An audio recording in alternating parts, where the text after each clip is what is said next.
ये कैसरगंज से लोकसभा प्रत्याशी हैं। आइए उनसे बात करते हैं कि वो किस मुद्दों पर पब्लिक के बीच में जाएंगी। आपका पब्लिक पोस्ट लाइव में स्वागत है। आप किन मुद्दों को लेकर जनता के बीच जाएंगी कि मैं क्या करूंगी अगर जीत जाऊंगी तो? मैं देखिए ज़मीनी स्तर के मुद्दा स्वास्थ्य, शिक्षा, बेरोजगारी, पलायन मेरा मेन मुद्दा है। यहाँ के लोग, यहाँ पे कोई रोजगार नहीं है, कोई उद्योग धंधे नहीं है, कोई इंडस्ट्री नहीं है, इसलिए लोग यहाँ से पलायन कर रहे हैं। हमारे यहाँ के लोग काफ़ी बाहर चले गए हैं। यहाँ पे कोई रोजगार नहीं है, कोई स्वास्थ्य नहीं है, कोई शिक्षा की व्यवस्था नहीं है। इन सब सारे मुद्दे मेरे हैं जो कि हम चाहते हैं कि यहाँ पे ज़मीनी स्तर पे इन सारे मुद्दों पे काम हो और मैं करूँगी, यह जनता से मेरा वादा है। आपका कहना है शिक्षा, बेरोजगारी, ये सब बहुत मुद्दे अभी हैं, लेकिन 10 साल से मेरे ख्याल से ब्रजभूषण जी वहाँ के सांसद रहे हैं। आपका कहना है कि वहाँ पे कोई कुछ नहीं हुआ है। अब कोई भी सांसद रहा, इससे हमें क्या करना है, लेकिन हाँ काम नहीं हुआ है। जब ऊपर से भी तो फंड मिलना चाहिए, उनको लेना चाहिए, उनको देना चाहिए, लोगों का काम होना चाहिए, काम नहीं हुआ है। राम मंदिर का मुद्दा क्या चुनाव में रहेगा? क्या उस पर जनता वोट डालेगी? अब ये तो जनता के ऊपर है ना। राम मंदिर को किसी ने पेटेंट नहीं कराया है। हम बार बार ये बात कह रहे हैं, राम मंदिर पेटेंट नहीं है। राम मंदिर में क्योंकि भाजपा सरकार ने यहाँ के जनता के साथ बहुत नाइंसाफी किया है। देखिए, विश्वविद्यालय दिया गया, फिर उसके बाद यहाँ की जनता से छीन लिया गया, तो इससे बड़ी शर्मनाक बात कोई हो नहीं सकती है भाजपा के लिए। और भाजपा के अंधभक्तों को मैं कहना चाहता हूँ, खुली चुनौती देना चाहता हूँ कि वो मुद्दों पे बात करें। भाई, आपने क्या विकास किया जनपद गोंडा में, आप उस पर बात करिए। भाई, विकास पे बात करिए। यहाँ पे बैठने की समुचित व्यवस्था नहीं है। गांधी पार्क है, सोचिए, गांधी पार्क, मेरे नाम गांधी जी के उस पर पड़ा हुआ है, इसका विकास तो कर देते। भाई, यहाँ का विकास जब नहीं कर पाए तो यह क्या करेंगे बताइए? आके अमित शाह जी कहे हैं और आप बचे रहिएगा। आप पत्रकार हैं ना, आप बचे रहिएगा, नहीं तो आपके भाजपा के गुंडे आपकी तोड़ाई करेंगे कस के। क्योंकि अभी आप रायबरेली में देखिए, अमित शाह जी की वो थी, रैली थी, वहां पे पॉलिटिक्स के पत्रकार को जिस तरीके से मारा गया, सोचिए इससे बड़ी शर्मनाक बात क्या हो सकती है? भाई, कानून व्यवस्था किसके हाथ में है? अमित शाह जी के हाथ में है? दावे करते हैं, बताइए किस तरह वो मारा गया। अरे शर्म करे भाजपा के लोग, भाजपा के अंधभक्त, ये शर्म की बात है। कितना झूठ बोलेंगे जनता से? जनता अब सब समझ चुकी है, इनको नकार चुकी है। ये देश से जा रहे हैं, साफ हो रहे हैं। ये जो जुमला कह रहे हैं 400 पार 400 पार, ये 400 हार रहे हैं। ये आप ये समझ लीजिए, आप बचे रहिएगा। 400 पार नहीं, ये 400 हार रहे हैं, ऐसा आप लोगों का कहना है। मेरा कहना है, मेरा भी है। हम भी हिंदू हैं, हमारे भी रामचंद्र जी हैं। केवल भाजपा के रामचंद्र जी नहीं हैं, सपा के भी हैं, बसपा के भी हैं, निर्दलीय प्रत्याशी मैं अरुणिमा पांडे हूँ, मेरे भी रामचंद्र जी हैं। तो केवल उन्हीं पे क्यों वोट दिया जाए? रामचंद्र जी तो सबके हैं।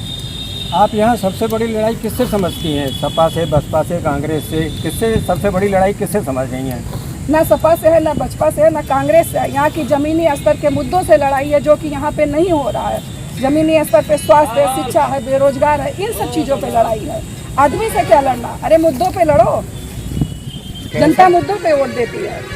कैसरगंज लोकसभा सीट आखिरी क्षणों तक उसका टिकट मिलना न मिलना बहुत चर्चा में रहा, देश नहीं विदेश तक जी। इसका क्या कारण रहा?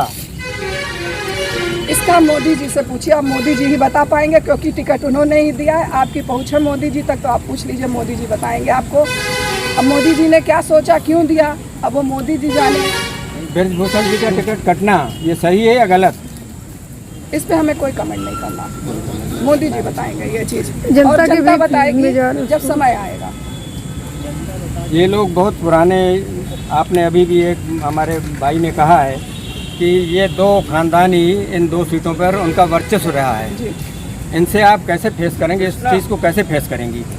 इन लोग का वर्चस्व रहा। अभी तक जनता पता नहीं क्या समझ के वोट दी है, लेकिन अब ज़मीनी स्तर पे जब हम सबके पास जा रहे हैं, सबसे मिल रहे हैं, तो सब लोग यही कह रहे हैं कि राजघराने से हमें कोई मतलब नहीं है, राजघराना हमें कुछ देता नहीं है, खाली इलेक्शन के टाइम पे कुछ पैसे मिल जाते हैं।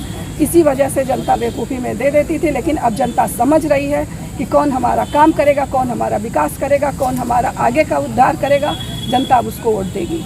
सरकारी कार्रवाई केवल कागज़ों पे है, ज़मीनी स्तर पे कोई कार्रवाई नहीं है। कागज़ में आप देख लीजिए तो स्वास्थ्य भी सही है, हॉस्पिटल भी सही है, पानी भी लगा है, रोजगार भी बहुत ज़्यादा है, कोई दिक्कत नहीं, पेंशन वृद्धा पेंशन भी मिल रहा है। लेकिन आप जाइए जनता से मिलिए ना, जनता आपको बताएगी कि वहाँ पे क्या है। मैं जनता से मिल रही हूँ, जनता कह रही है कुछ भी नहीं है, सब कागजी कार्रवाई है, ना बच्चों की लाइब्रेरी है, पढ़ने की व्यवस्था कुछ भी नहीं है यहाँ पे। तो आज की राजनीति आप कह रहे हैं कि मैं बदलने आई हूँ, आज की राजनीति को आप बदलने का मादा रखती हैं, आपका ये कहना है?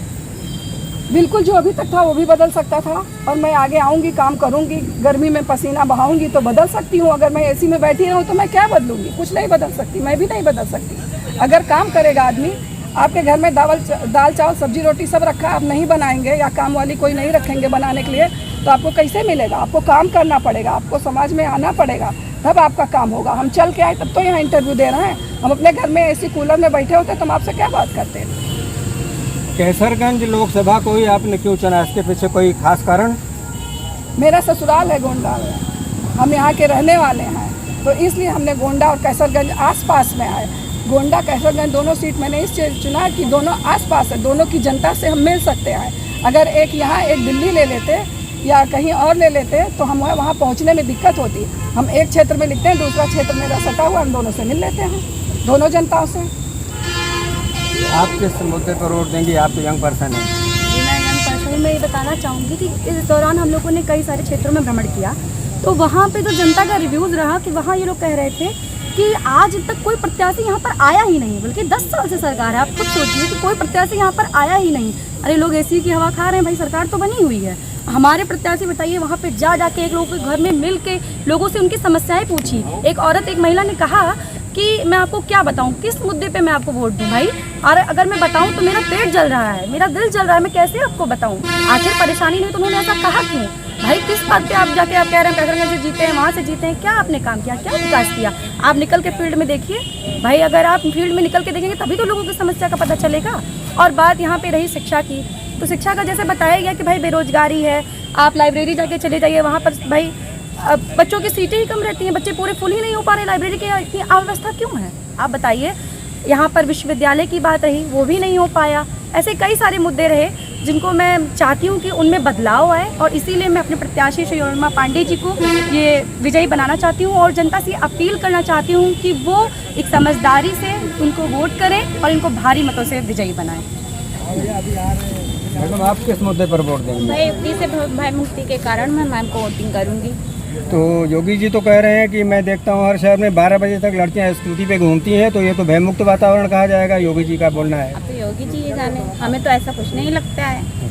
नहीं, कहाँ पे 12 बजे तक अगर घूमती नहीं है। अमित शाह जी ने अपने एक भाषण में कहा था कि मैं अहमदाबाद गया था और मैं रात को वहाँ से सभा करके 12 बजे लौट रहा था, तो मैंने देखा स्कूटी पे लड़कियाँ जा रही थी और मुझे बहुत खुशी हुई। ये अमित शाह का बिल्कुल है, ये मैं आपको ये हवा में बात नहीं कर रहा हूँ। आप बात सही कह रहे हैं, वो जुमलेबाज की सरकार है, वो सही बोल रही है। जो झूठ बोल रही है कि लड़कियां 12 बजे तक घूमती हैं, लड़कियां अगर 12 बजे तक घूमती तो 2 लड़कियों को नंगा नहीं खींचा जाता।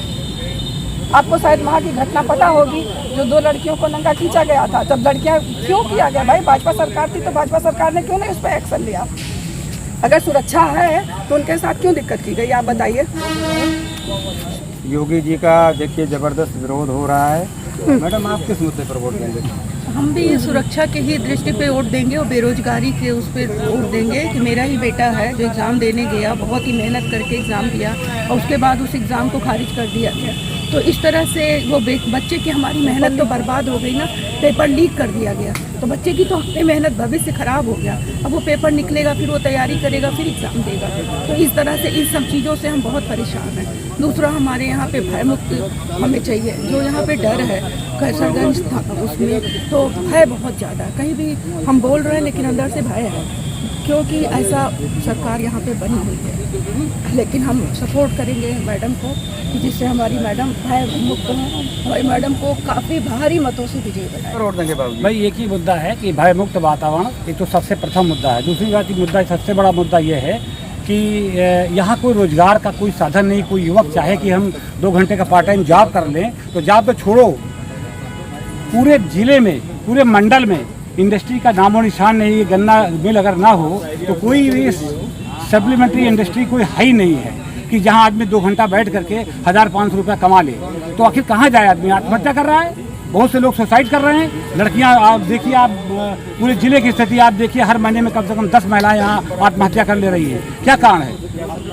आदमी तो कहे दाएं बाएं निकल जाता है मान लीजिए, लेकिन महिलाओं को जकड़ दिया गया है और वे जैसे जंजीर में बांध करके किया जाता है, उस टाइप से स्थिति बनी हुई है और उनकी बहुत बुरी स्थिति है। और वो आप ये देखिए कि हमने देखा इस जिले का मैंने अध्ययन किया है कि हर महीने कम से कम 10 आत्महत्याएं होती हैं, या तो कुछ को मार दी जाती हैं और कुछ आत्महत्याएं कर लेती हैं। तो मेरा मतलब ये है कि उनका यही कारण है कि आर्थिक रूप से पिछड़ापन है, संबंधता है नहीं, कोई अर्थ का कोई मतलब नहीं हो पा रहा है। तो ऐसी स्थिति में उनके जो आर्थिक उन्नयन के लिए हम लोग इसकी गहराई से अध्ययन कर रहे हैं। कई जिलों में, पूरे प्रदेश में, पूरे जिले मतलब देश के कई जिलों में जाएंगे, गहराई से अध्ययन करेंगे कि उन जिलों की महिलाओं ने कैसे उन्नत किया है और कैसे उनका आर्थिक उन्नति हो रही है। अदर कंट्री में भी हम लोग जाएंगे, देखेंगे और इसके बाद में हम उसको धरातल पर लाएंगे और इस जिले को जरूर से जरूर हम इसमें आर्थिक उन्नयन कराएंगे और इस जिले का विकास होकर रहेगा। इस जिले का विकास होकर रहेगा। देखिए आप